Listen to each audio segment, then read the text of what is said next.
Hello, everybody. Welcome to the Coast-to-Coast Combat Hour. Ed Carball here, as always, with Matthew Hawkins. The podcast is brought to you by AllAccessMMA.com. Make sure you check out AllAccessMMA.com for your mixed martial arts news. This week, we are joined by Mr. Steve Peacock, fellow East Coast resident and ring announcer extraordinaire, voice actor extraordinaire. Mr. Peacock, welcome to the podcast. Why, thank you for having me. It is a pleasure to be here. Yeah, definitely. Thanks for coming on. First ring announcer, first voice person we've ever had on the show. So it's kind of a different angle for us. I guess my first question is Ed was kind of telling me that you were like, this is not your, you kind of moved into this after you retired from your career, I guess, prior to this. How'd you get into this? What got you pretty close. I'll say I'll probably never retire, but yeah, I'm in career number 3, working on career number 4, which is a little more interesting than that sounds at a glance. Right now, for the past 10 years, I've been a school teacher. I teach high school English in Lakewood, New Jersey, and a friend of mine, Dave Franciosi, he's a professional boxing referee, got inducted into the New Jersey Boxing Hall of Fame last year, I'm happy to say. But anyway, Dave, about 9 years ago, decided to start an MMA promotion, and I had not been into announcing just yet, but public speaking always appealed to me, especially as a teacher, so I'm always talking to people and speaking in front of audiences. So when he launched Gold Medal MMA here in New Jersey, I said to him, Dave, please let me, like kind of as a bucket list adventure, I said, let me do the introductions at one of your shows or something like that. Let me do the intro, the intermission, something. Just let me give it a try. And at first his reaction was, do you know how difficult it is to get up in front and speak to a bunch of people? And I laughed. I said, Dave, do you know how difficult it is to teach Shakespeare in the hood? Now that is scary. That is challenging. Getting up in front of a bunch of MMA fans who all want to be there, that's an easy thing. So he gave me a shot. And Kevin Garvey, known as the Garv, he's I don't believe he's active anymore as an announcer, but he was the main announcer, and I did the introductions and the intermission. My wife was there, and she filmed it, and I got a clip of me doing those introductions, a couple of pictures, and that's where it started 9 years ago. And then I just started sending out the video clip and some photos to other people, and one thing led to another. It's been kind of amazing that 9 years ago I tried it for the first time, and that my recent show that I did for Dead Serious MMA, and I am, of course, skipping ahead here many years, was about the 90th MMA boxing or bodybuilding show that I have done in that time and in 7 different states. So it's been interesting. There's a lot in the middle there, but that's the short story of how it started and how I got to where I am now. Well, that's really interesting. I mean, the first thing I started thinking. First of all, apologies for thinking you were retired or whatever. I don't know where I got that from. I know we've been connected on LinkedIn for quite a while, so maybe with all the stuff I'm seeing, I just confused myself. So sorry about that. No worries. It's cool. I mean, with me jumping around with different careers, which again, as I mentioned earlier, it's that's a story in and of itself. So yeah. I probably misled you inadvertently because I've jumped around so much. So. But I mean, listening to you talk, since you first jumped on and we were greeting each other, I mean, obviously, I don't know if it's your voice is just naturally smooth and buttery, or did you do any training? Are you a communications major? Did you take any broadcasting courses? Like, how are you such a well-spoken orator? Well, number one, and I've said this many times to other people, I have to repeat it. I could have been born with a Mickey Mouse voice. So I've been blessed, and I don't take for granted that, I could have been sounded like this, like some guys do, and announcing would have never been a possibility. So first and foremost, my voice just comes out that way. And Lucky. Yeah, it is. It's a bit of luck. So whether it's luck or being blessed, no matter how you describe it, first and foremost, I am just grateful to have the voice that enables me to do that. And my second career, I did study communications, but I ended up going into print journalism and not into broadcast journalism. So strangely, I was frequently exposed to the broadcast world, but didn't pursue that. Like, for example, I was down in Washington, D.C. for 5 years after I graduated from Stockton University in South Jersey. I ended up going down to Washington, D.C. a couple of decades ago. And it's, I'm a writer as well. That's one of my other careers that I've had. So, strangely, I kind of skirted getting into broadcasting, even though I did an internship with New Jersey Network News and an opportunity to like put together a video. And for some reason, like a demo video before I graduated, that didn't work out for whatever reason, probably because I was changing careers and I just wanted to get into the real world working. So I became a writer, and it wasn't until years later that I started to get into public speaking. So, that's funny because I'm a communications major myself. My degree's in communications, and my initial, like, when I got into it was because I wanted to be on radio, and then same thing. I started looking. I did other work and everything else, and then I fell into covering combat sports as a writer, which is the bulk of what I do now. And then because podcasting became a thing, so technically I'm doing what I wanted to do. It's internet radio, but I'm just wondering, like, because you also have, to your credits, voice acting. Is there anything that you've done that we might have already heard and not known about? If by some chance you're also into bodybuilding, or even if you just know about Mr. America, which most people, even if you're not into bodybuilding, Mr. America is just that iconic name. So even if you don't follow that, I was blessed with the opportunity to MC and become script writer and voice over provider for the Mr. America show for the past 2 years, which the new promoter of Mr. America got a deal with CBS Sports Network. So not only is that one of my biggest credits as a voiceover artist, and don't get me wrong, I am as one person described it, he said, I'm not on the ground floor, but I'm on the second floor when it comes to my voice acting career. So I'm making progress, but being on CBS Sports 2 years in a row, and I was the MC for the live show, but then I also was involved in the script writing, and I did subsequent voiceover work right in my booth at home. So that was a huge opportunity, which then led to various commercials, not like major, like national commercials, but I'm making progress. Past couple of years, I've gotten a few credits to my name for commercials for, supplements, mostly online stuff or website, videos for, serious companies, but yeah. So it's been interesting. A lot. Life has been interesting and continues to become interesting, I'll say, in this area. So for sure. Yeah. Most people who at least for me, and I don't know, I'm not speaking for Ed, but a lot of people that I've talked to who do speaking and stuff like publicly, even if you have a great voice like you, was it weird hearing your voice in the beginning? Did it take a while to get used to being comfortable doing it, or did your background just allow you to not, just be confident and I'm not to say confident, but just, you hear your own voice. It sounds weird initially, and then you kind of just move on and get used to it. Was that a thing for you, or have you always just known I have a voice that people are going to like to hear, and it's kind of, there's nothing to even think twice about? I know exactly what you're saying. Most people, they hear their voice and they're uncomfortable for whatever reason. That never bothered me. I never felt uncomfortable. Like, I guess I was always aware, or have been aware for a while, what you hear and recorded is not going to be the same sound as what's spilling into your ears.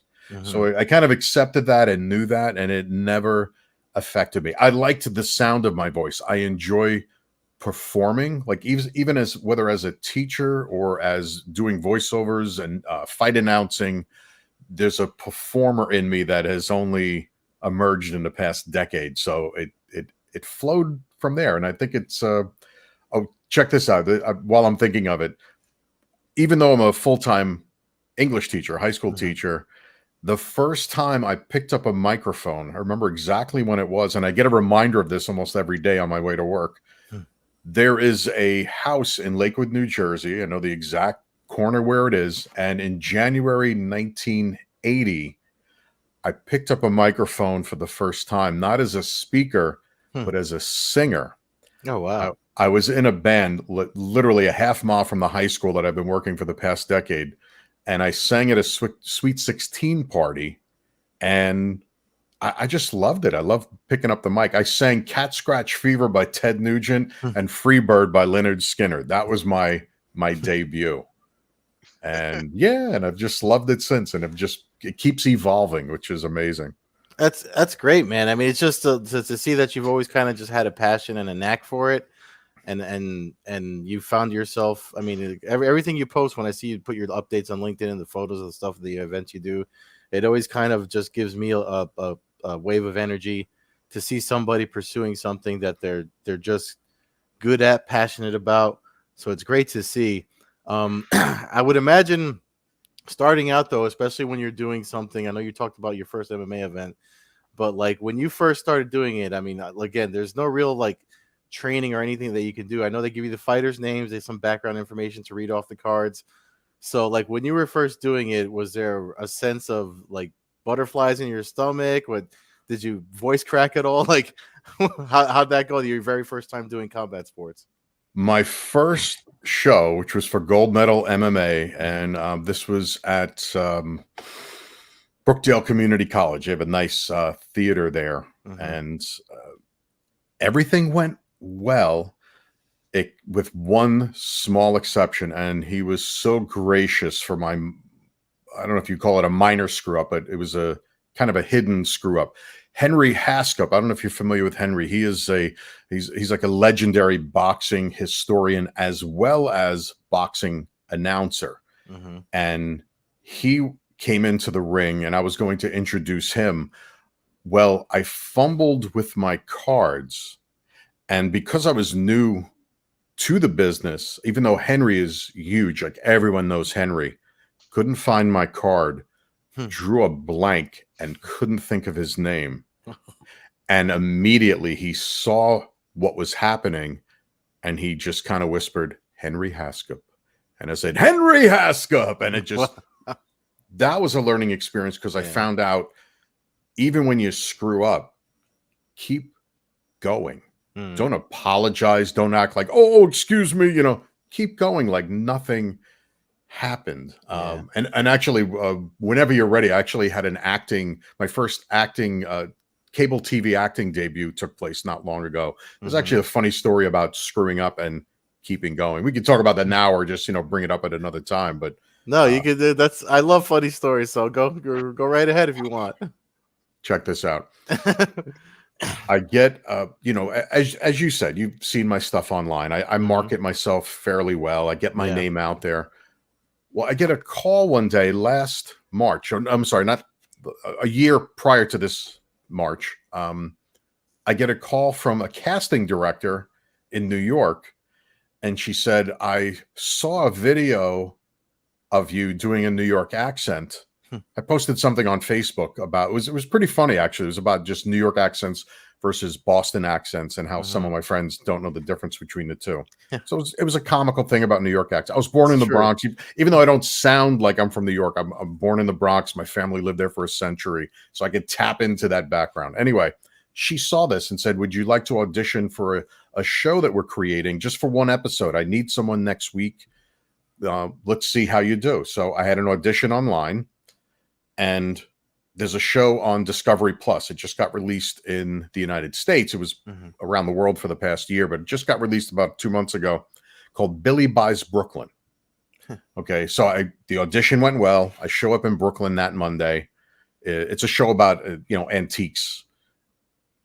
Well, the show, my episode starts out. They said, all right, Steve, go on the side of the building here. They got a camera crew outside and inside. They said, walk through the door and greet the star of the show, Billy Leroy.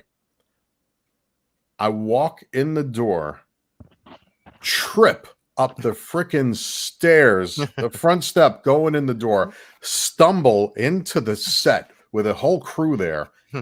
And instead of stopping or panicking, I just kept going and said, "Hey, Billy, how you doing?" And the whole crew, the director and everyone, they look around at each other, and the director just says, "Let's try that again, Steve." And they were very gracious about it. I didn't panic outwardly, but inside, of course, I was saying, "Oh shit, I can't believe this is happening."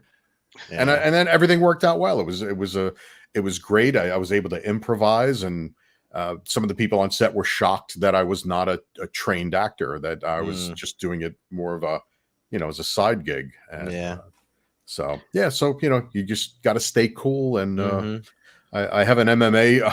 While we're at it, I have an MMA story where this is a perfect example of stay cool, find a solution, don't panic.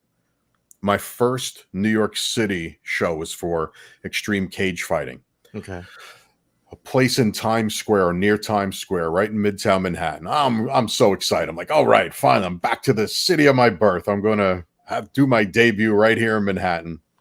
I'm getting my cards together.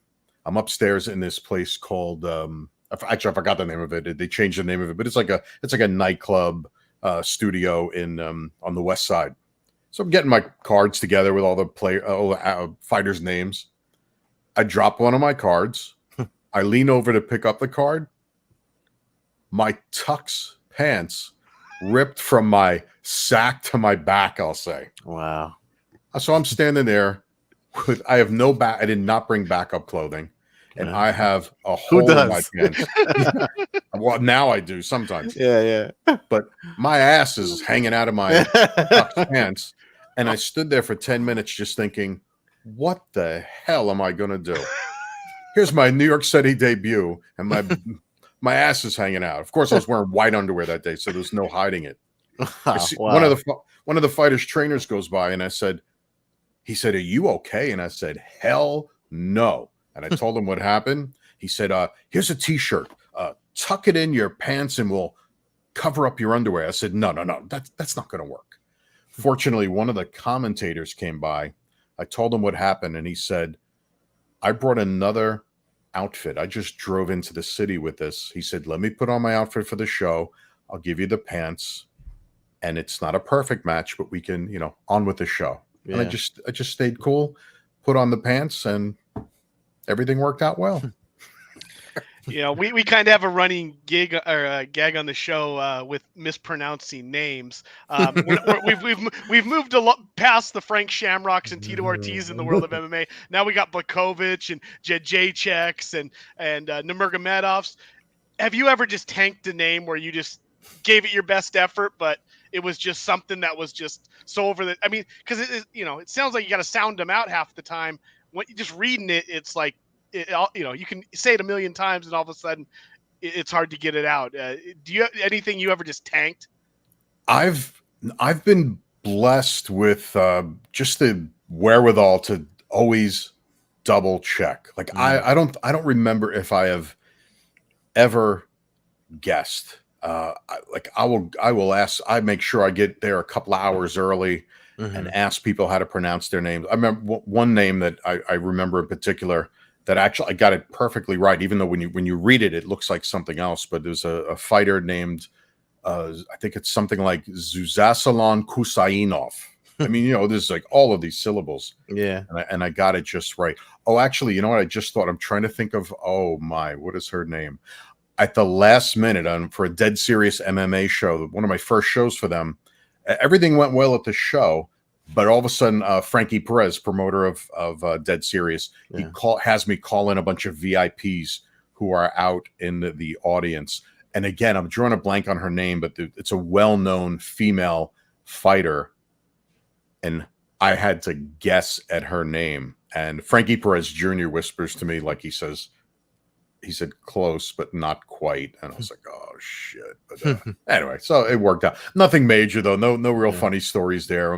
I take the name pronunciations very seriously, especially being an English teacher, too, and a fight announcer. It's like built in me right away to make sure I get it right, and and I pride myself in that. It's really cool getting names right. Actually, I got a Russian name right when I first started announcing. Oh no, that's right. It was one of the card girls. I got her name right, which was very difficult, and I also learned how to say welcome in Russian. I haven't used it recently because of just the whole climate of things anti-Russian. So I dropped that from the ring card girl's husband, who was like this 6'6", 320-pound behemoth of a man. He was so happy that I got his wife's name right and could say welcome in Russian. This big guy, he gave me a hug like we were long lost friends who hadn't seen each other in 30 years. It was kind of hilarious. So that's cool. One of the things I wanted to ask you is, because I know you sent me some links. I mean, we have links for folks that want to know about Mr. Peacock and everything he does. Link to his Facebook will be in the description of the YouTube channel, and the audio version of the podcast to his Facebook page and the his YouTube channel. On your YouTube channel, I'm wondering, I mean, I saw you had some shorts. I didn't get a chance to watch them, but do you do, like, with social media evolving and the short form video the way that it does now?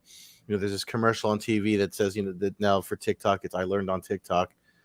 With your experience and how you've done everything, do you ever do quick, like, sort of instructionals for folks that are interested in getting into the career, or is it something you've ever thought about doing?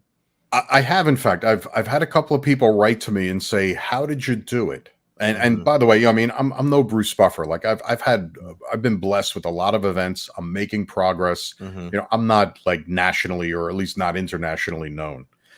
However, people have seen what I've done, and just about 2 weeks ago, I had an aspiring announcer ask me, "Can you give me some tips?" I haven't responded to him yet because, well, as you suggested, I want to put something together. Instead of sending him an email and saying, "Okay, here are a few suggestions," I figured putting together a video and perhaps a written tutorial, a combination of both. I think that would be a great idea. So yes, I do have plans to take care of that. And I've learned a lot about video production too. I've got the Adobe suite of apps. So I have like Adobe Audition and Adobe Premiere Pro, things like that. So I'm getting better at putting together productions rather than just recording something on my phone and uploading it to Instagram, for example. I've learned how to, cut and paste and, do various things. I don't know if you saw yet. I know you said you took a peek, but I put together a couple of videos recently, and I call it, I'm trying to create a series of videos. It's called Steve Peacock Presents. It hasn't been specifically about me, but I'm taking my skills as an announcer and going out and interviewing people, particularly people who have taken their combat sports experience and turned that into a business. I'll give you an example. Darren Machinsky, retired pro boxer. He has a Checkmates gym in Toms River, New Jersey.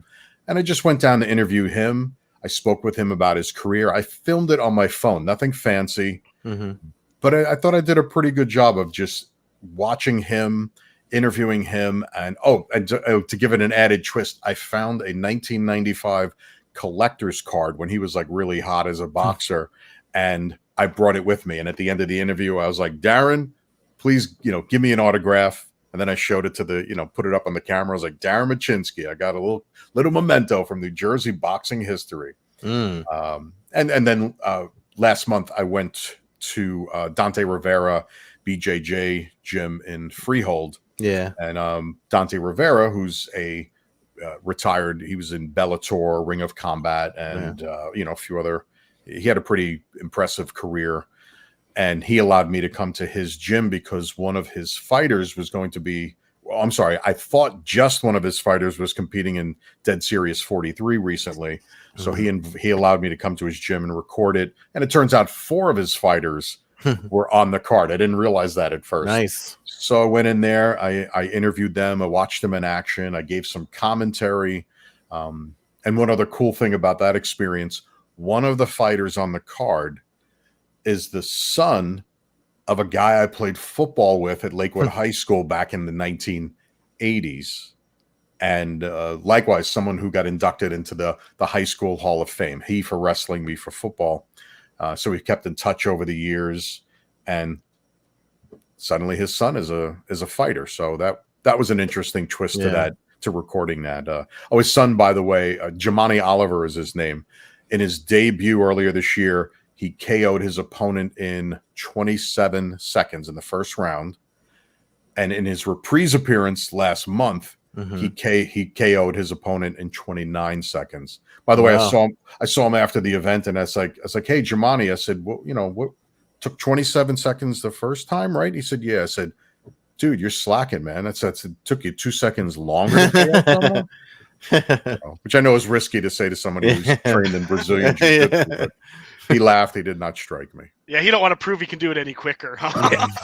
Yeah, I'm sure he could have. Yeah. You mentioned Michael Buffer or Bruce Buffer. The big names that I grew up with were Jimmy Lennon Jr., Bruce Buffer, and Michael Buffer. Is there anything to be had by watching footage of those guys doing what you're doing now? Is there anything you've taken from seeing those guys or growing up? I don't know if you're a boxing fan or, mainly a boxing fan growing up, especially in the 80s. Was it something that you're able to gain anything by watching footage of those guys? Most definitely. Although, strangely, I watched and I listened, but the one particular thing, this may seem minor, but the one particular thing that I came away with watching Bruce Buffer and I can't think of the guy who does Bellator. Suddenly I'm drawing a blank. He's Michael Williams? Yeah, Michael Williams. Michael C. Williams, yeah. Michael C. Williams to me is underrated. I love his voice. I like his delivery is fantastic. One thing I noticed about these guys that I was not doing, holding the cards up so they're not looking down. So when they hold the information, they keep it off to the side and they're looking straight ahead at the camera rather than looking down like they're a student at reluctantly reading a book review in a classroom. And I noticed I was doing that. And when I see other announcers doing that, I think, oh, dude, stop doing that. Stop doing that. When you're looking down, especially when you got the cameras on you, whether it's the TV camera or a photographer, it just looks crappy when you're staring down. You look less professional. So by watching the pros do it, I learned not to do that. Another thing too, even though my delivery, I think overall was excellent from the start overall, the first maybe 10 shows or so, I shifted from left to right. Not like, it didn't look like I was having, spasms or an attack or something, but I thought it was just my style or something. I was that new. I thought, so I shift from side to side. I saw other announcers, established guys going back decades. No one was shifting from foot to foot. They stood still. And then so little things like that help with my delivery. And especially now that I'm on TV more, it helps with my delivery and it just looks that much more professional. And, hopefully Dana White will finally call me like I asked him. Oh, by the way, I did actually approach Dana White. I tracked him down. And if you don't mind, I could share that little anecdote. Oh, yeah, with you real quick. absolutely. So about 6 years ago or so, Dead Serious had a pro MMA event at the 2300 Arena in Philly. And the Dana White Contender Series made a stop there. So it was well known he would be there. Yeah. I was in the audience as, just an audience. I was an audience member. I wasn't working that night, but I had every intention of tracking him down and handing him a business card. So at the end of the night, I saw where he was in the, the VIP section, cage side. I was so determined to talk to Dana. I pulled the stanchion apart or the gate apart. I just literally ripped it apart. The show was over. It's not like I was trying to get a free cage. Yeah. Pulled it open, stood and waited. I saw him taking pictures with some girls and I said, he's going to turn around and his entourage is going to come this way. And I stood and waited. And sure enough, he turned around. And when he turned and faced me, I said, excuse me, Mr. White. I said, I know you're a busy man. I will take up very little of your time. I said, my name is Steve Peacock. I'm a professional announcer. I said, if Bruce Buffer gets a sore throat or he just decides he doesn't feel like working some night, give me a call. I'm a pro and I will satisfy your needs. And I handed him my card and he stood there and looked at me and he took the card and he smiled. He hasn't called yet, I must say. But he looked at me like, that took a lot of balls. You know, like you could tell he was impressed by it, but I have not gotten the call yet. I'm still waiting on it. And I think maybe it could come someday. You never know. Well, I'm open to that possibility. I'm not for nothing. They're so busy now with so many events. I mean, they're on almost every weekend. Don't be surprised if they need Bruce Buffer can't be everywhere because, if they try to double up on events, then it's going to be a problem. I mean, they used Joe Martinez this past weekend. So, there you go. Just to piggyback off of what Matt said about taking tips from Bruce Buffer, I remember, Matt, you might remember, I don't know if you went to that symposium that Bruce Buffer hosted, and people were asking him questions kind of like what we're asking you now. Mm-hmm. And one of the things they asked him was because, UFC event, I mean, there's about, 13, 14 fights around that time. They're already pretty big cards, not as many cancellations as there are now. Mm-hmm. And so one of the people asked him were doesn't your voice get worn out over that many hours and amount of time? And what do you do to keep it fresh? And he talked about like having this little thing of honey and water and, Ricola drops and stuff like that. Is there anything like that you do? Just water. Mm. Yeah, just water. I drink a lot of water, but I balance it because, especially if you're busy, you want to drink a lot of water, but there's no time to go to the bathroom. It's, if somebody gets like I said, KO'd in 27 seconds and I'm at the bathroom, well, it's going to be embarrassing if everyone's looking around thinking, where's the announcer? Where did he go? Yeah. So yeah, I drink water. I take sips of it to keep my throat dry. I have tried things like I hear some opera singers will like gargle a little with olive oil before the show. I tried that. I didn't find that it helped too much. If I strain my voice, it's more like afterwards. That's when I'll do the honey and lemon and stuff like that. So I don't have any secrets to reveal, though. I would like to try. There are a couple of products out there.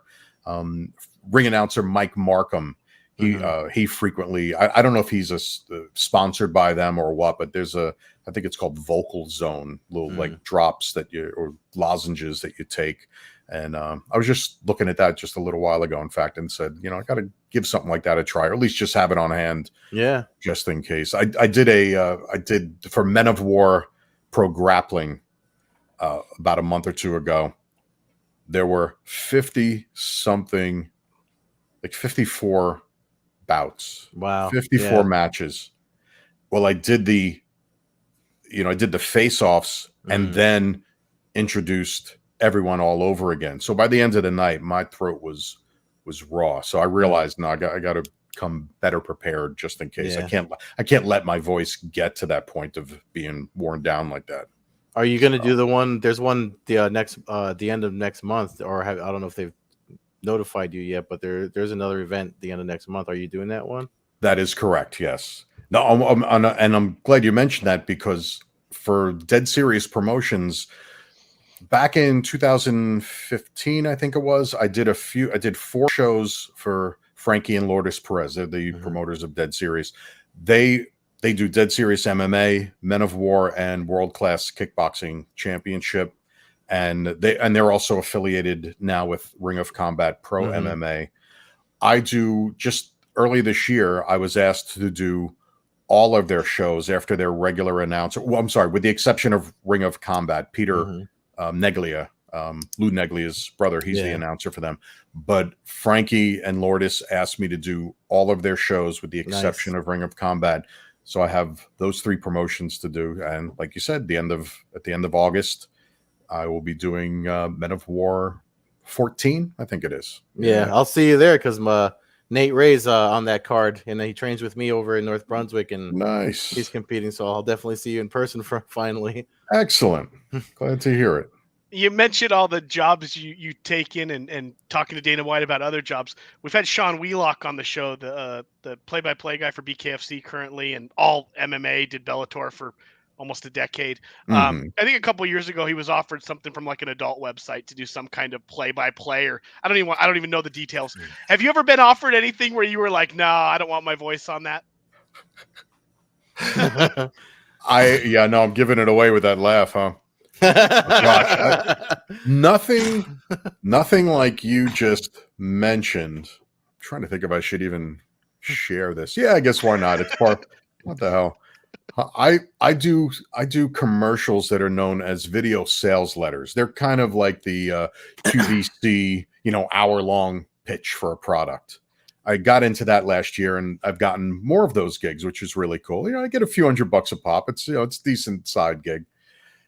Usually, I read when they call me, I say, "Yep, sure, okay." Oh, it's a supplement. Yeah, sure, I'll do it. Not a problem. Well, usually I read the script long in advance, but this particular day recently, oh my goodness, I hope I don't regret sharing this.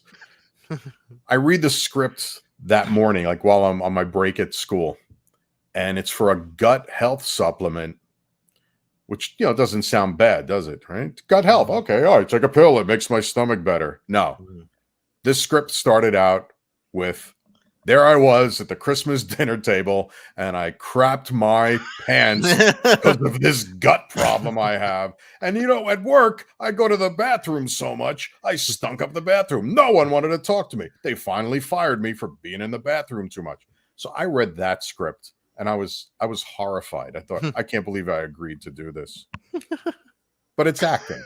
Yeah. Like I got on. It's like this is not a real person. This is someone who is whatever the disclaimer is that they put in there. Yeah. So if any of my students see it, I could say, listen, I made money doing it. I'm an actor. It's not that although I am concerned that someone's going to take like one snip from the beginning of that commercial and they'll spread it around school saying, Mr. Peacock crapped his pants at the Christmas dinner table. That's funny. So yeah. I don't know if I do that again, but again, it's acting, so big deal. Yeah. Well, listen, I don't know. I mean, I don't have any more questions from me, but this was definitely fun to do. I do appreciate you making some time to jump on the podcast and talk, especially after watching your journey and stuff on the way we connected through LinkedIn. And I'm actually knowing that you're going to be at that event on August at the end of August, Men of War. I don't know if I'm coaching Nate or I'll definitely be there to support him either way, but I do appreciate you taking the time to come on. Do you want to plug? I know I mentioned we're going to drop your YouTube and Facebook links, but is there anywhere else that folks can find your work? Instagram as well.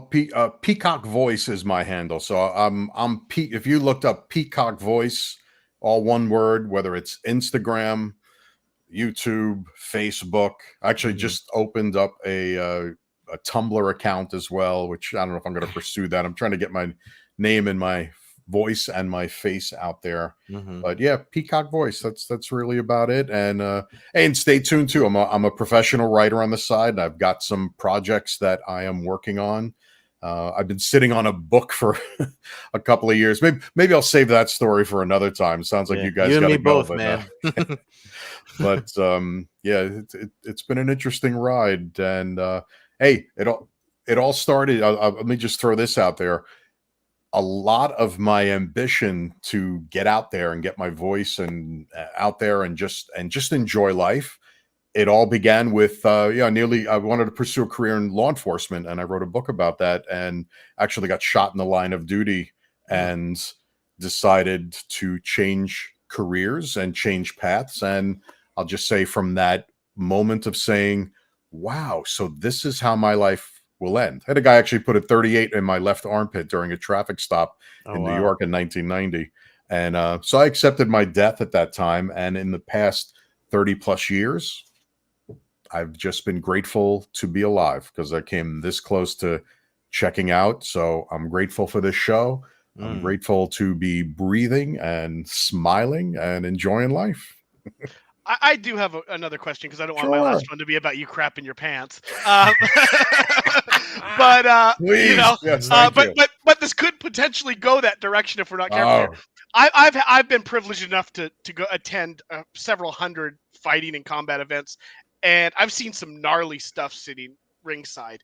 Has there been anything where you've sat there and gone like, Jesus, what's going on? I mean, I've seen broken legs and stuff inches from me and stuff. Anything where you've been at a fight or an event and it's made it hard for you to go into the ring after seen something, anything that's ever kind of grossed you out or made you kind of take a breath? I was at Weidman's fight where his leg snapped, and it was the first time I had to get up and walk around the arena because I started sweating, and it was like I was grossed out. I mean, I'd seen compound fractures and everything, but that one, because of the noise and all the replays throughout the arena and the crowd sounding like they were going to throw up all over the place watching the thing, I had to get up and get some fresh air. Anything where you've seen that violent where you were just like, okay, I need to kind of clear my head before I go in the ring and do my thing?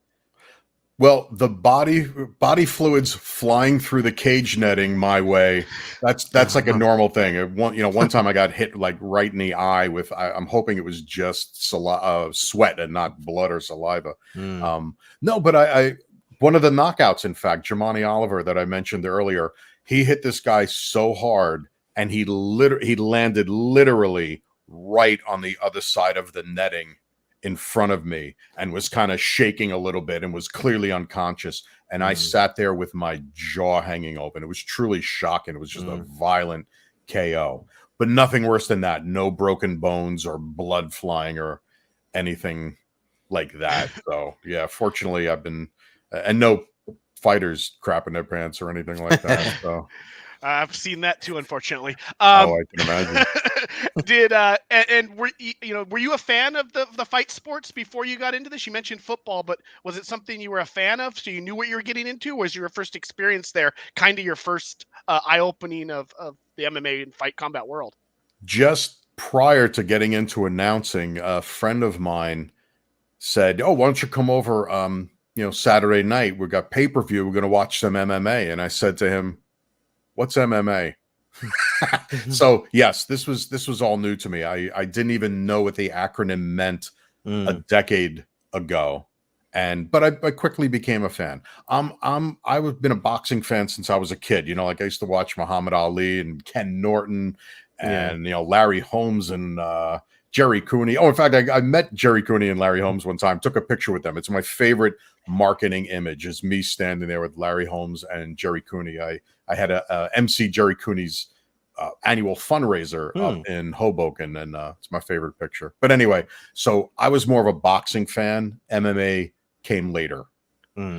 I've got, you can see the background, I've got hundreds of MMA things. My favorite thing that I've ever got an opportunity to get signed is I got a chance to meet Joe Frazier at a boxing event and got him to sign a left-handed glove. And that's the one memorabilia piece that I have among all this stuff of MMA. But the boxing glove is the one thing that I like to look at and go, that guy was that's one guy I wish I would have got to watch fight live. So I definitely appreciate the old school boxing scene.